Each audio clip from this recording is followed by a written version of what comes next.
Hello guys, welcome back to S3D, and this is going to be a review of the Kotobukiya Mega Man.EXE Battle Network Dark Mega Man.EXE non-scale full action plastic model. I can't even read anymore. But anyway, right off the bat, if you guys are curious about the rating of this figure, I'm going to give you the rating right away. And if you want to know the reasoning, you can keep watching the video.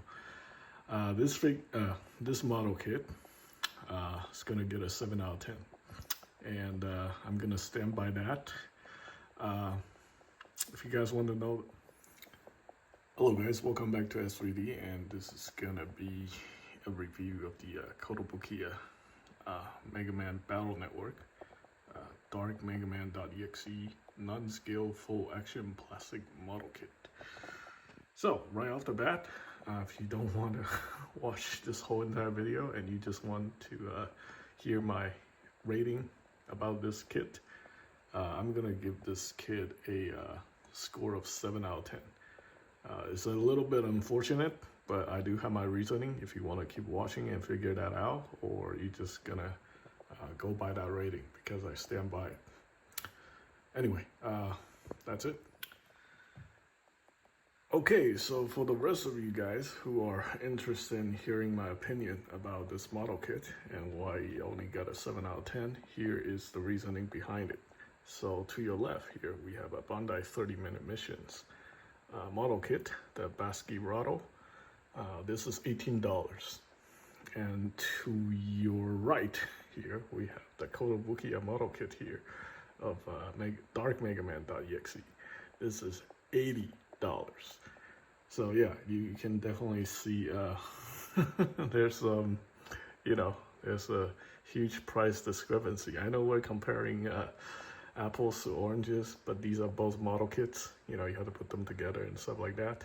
They're both made from the same type of plastic, mostly polystyrene. So yeah, and also Dark Mega Man.EXE does not come with this stand. This is the Bandai Action Base 7 for Gunpla model kits, 30-minute missions, and a whole variety of other Bandai products. So yeah, it works. It's compatible. You know, you can put him in a very dynamic pose using it. And yeah, all right. So you do get quite a few accessories with this kit. However, not even close. Doesn't really justify the price point. So we have the cannon part right here. This is very well done. Now, these kits are also well engineered to the point that, most of the parts are undegated, so you won't get any nups and stuff like that. But again, in my opinion, it doesn't really justify the price. We also have his cannon, the buster. That's what we're calling it, I think. I don't play a lot of Mega Man.EXE. I have tried it in the mid-2000s. Wasn't really my cup of tea. I prefer the run and gun situation with the more traditional Mega Man games. But yeah, this right here, this is supposed to be a really powerful weapon. These things are basically pea shooters, and this is the damage dealing thing. I think this is called the cannon. And then we have obviously his regular arms, forearms, and hand options. And we also have the elongated energy blade right here.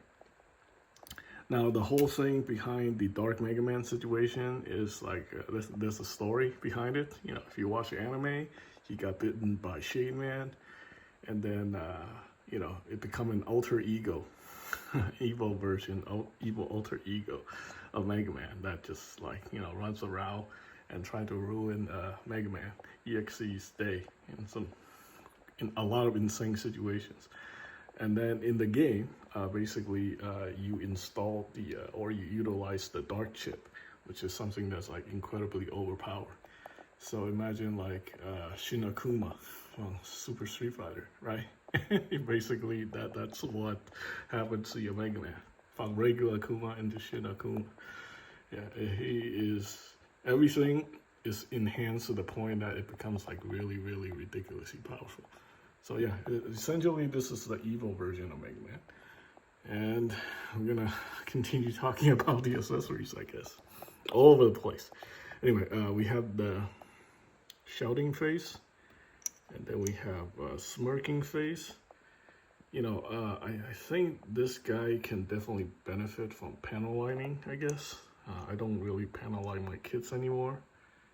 Because, you know, I like to keep them pristine and clean.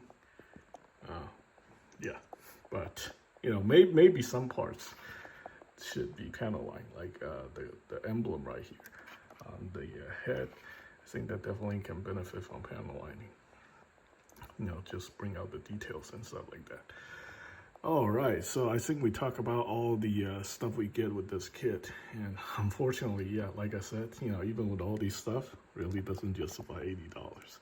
I would say this kit, if it's a Bandai product, I can see it going for like maybe $45 to $50 max. I think the reasoning behind it is probably because Kotobukiya is a smaller company. But at this kind of price, I don't know. I think they're encouraging like bootlegs. You know, companies that would like make knockoff of these things and trying to sell it at a lower price, because there are definitely people who are interested in this kind of stuff. They just can't afford it. I personally would not buy this kit or any of the Mega Man kits, despite how much I like them. You know, I have seen them, I have built some of them, but you know, I can never bring myself to actually buy one. This one here actually belongs to my friend, and he's lending it to me. You know, I built it for him, but he's letting me, you know, use it as a review. So anyway, that's just the opinion of why it's getting a low score. And I'm gonna get into the articulation. All right, so with the articulation, we're gonna start with the head. Obviously, the head is on the ball joint, so yeah, you can articulate it pretty well. I think the head can actually go 360, but you know, you gotta be careful with his hairpiece on the back, because you can definitely snap the tip off if you're not too careful. And on the bottom here, we have another ball joint. So he's got essentially like neck articulation. That's pretty good. He can't really look up, unfortunately. So that is definitely a huge hindrance. Now he does kind of have a butterfly joint built in, so that's actually pretty good. We also have a hinge that attached to the shoulders, so you can move that hinge like that. Pretty cool.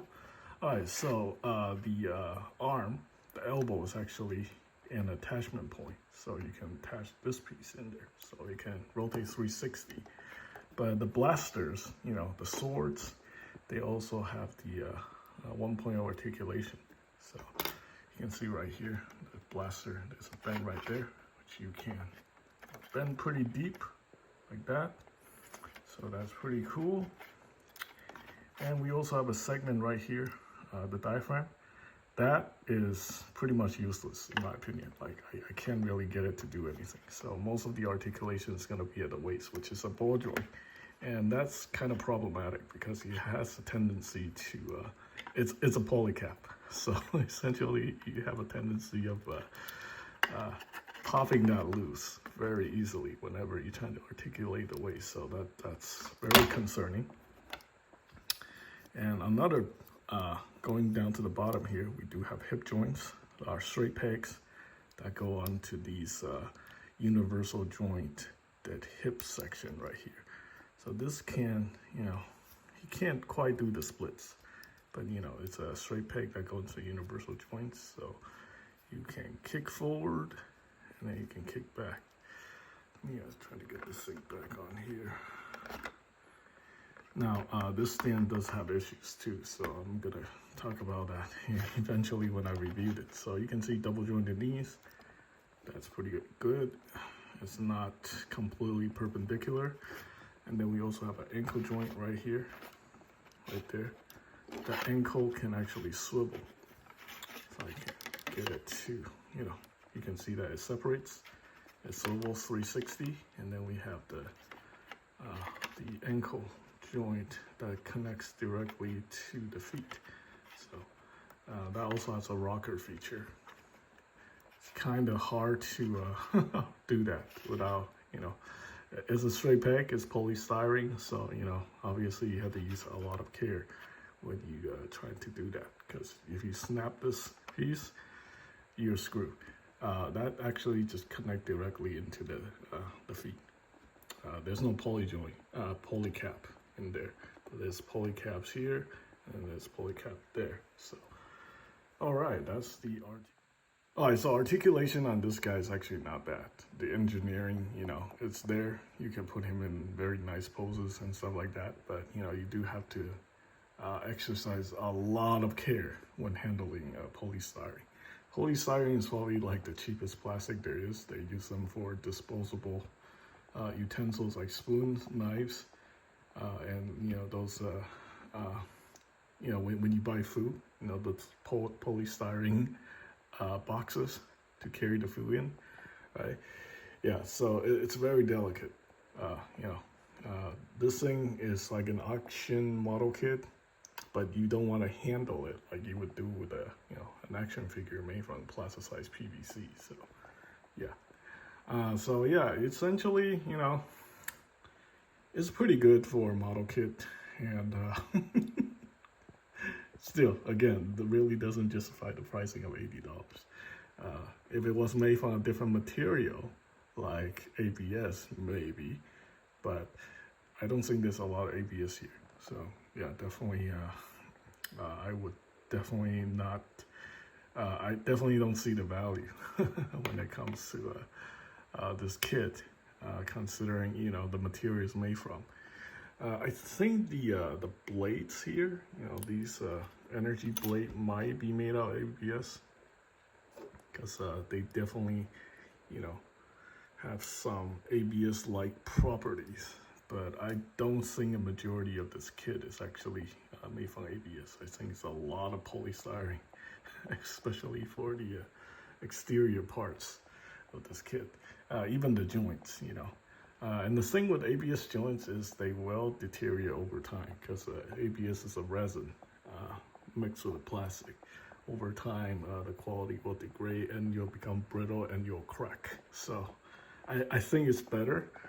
I think most companies just use polystyrene for everything.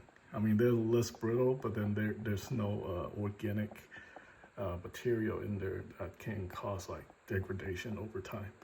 So yeah, it's a huge dilemma for me. I didn't want it to rate this thing at 7 out of 10, but the value is not there. As nice as this kit is, I don't think the value is there. I don't know if there's a lot of bootlegs of Kotobukiya kits, but I know there's a company in China that also makes unlicensed Mega Man model kits. They are priced very competitively, although they don't have this particular character. There's one from the Mega Man Zero franchise.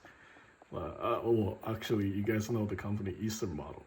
So, yeah, I would think, that they are competing against Kotobukiya when it comes to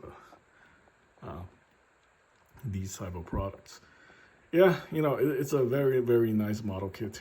The build process is actually not really that fun. I personally don't enjoy building stuff that's really undergated. It's just like, there's an extra step that you have to do to make sure, you get all the parts clean. Otherwise, they won't fit flush. And another problem is just the price, I always wanted these kits, but at anything over $50, I just don't see the value. And, unless I can buy them used secondhand for around that price, I'm usually not interested, but I am interested in building them for like other people. So, yeah, I have pretty much built like, I think like 6 of these kits. I built the Mega Man, the regular one, the full armor, the newer one, and then I built the Mega Man 11, and I also built the sword armor, yeah, and now this guy. So, yeah, I just don't feel like they're worth the the high price point. If somehow they can lower the price to like $50, I would give this guy like a solid 9 out of 10.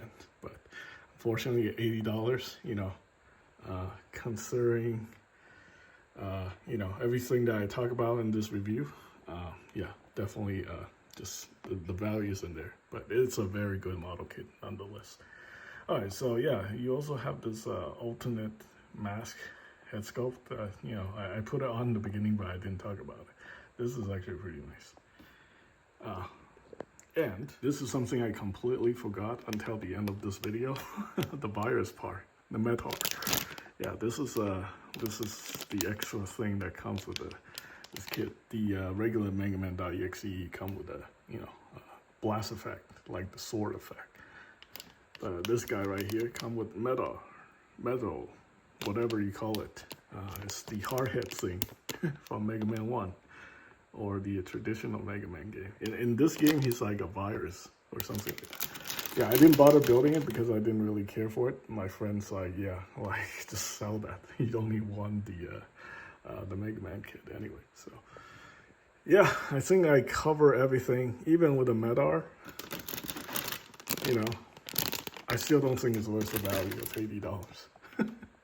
Yeah, but the funny thing with these Kotobukiya kits is that they do appreciate value. So some people think these go as high as over $200, especially the Nightmare Zero and stuff like that. So very I don't know. I guess if you like it enough and you can justify the price, it's definitely a go. That's it. My rating doesn't matter. If you like it enough, you can pay $80. Go ahead and do it. So yeah, it's a nice kit, but I think most people would just not care when they see the price point. Thanks for watching.